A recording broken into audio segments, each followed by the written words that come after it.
السلام عليكم ورحمة الله وبركاته. هنتكلم النهاردة عن بطولات كرة الطايرة رجال وكرة الطايرة سيدات. ماشي، أولا كرة الطايرة رجال وبعد كده هنتكلم عن كرة الطايرة سيدات. أولا بطولة كرة الطايرة رجال، بالنسبة للدوري العام الأهلي فاز بيه 33 مرة مقابل الزمالك فاز بيه 21 مرة. تعالى بعد كده على مسابقة كاس مصر، الأهلي فاز بيها 21 مرة والزمالك فاز بيه 9 مرات.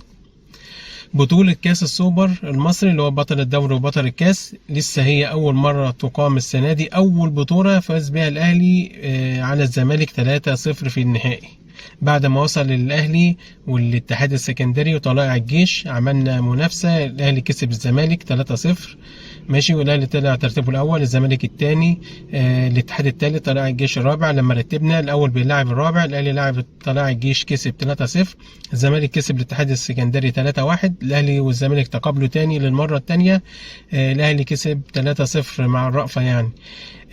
الاهلي والزمالك تقابلوا في خلال الشهرين دولت 5 مرات، الاهلي فاز بيهم كلهم 3-0، هي مره واحده بس اللي فاز بيها 3-1.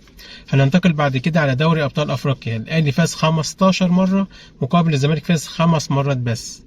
بعد كده كاس الكؤوس الافريقيه، الاهلي فاز بيها 6 والزمالك فاز بيها 1، يعني 6 مقابل 1. بتفكركم طبعا ب6-1 بيبو وبشير.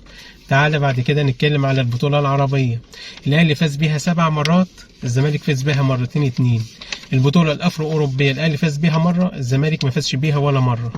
اذا عدد بطولات كرة الطايرة رجال 84 بطولة والزمالك 38 بطولة فقط لا غير. والسلام عليكم ورحمة الله وبركاته.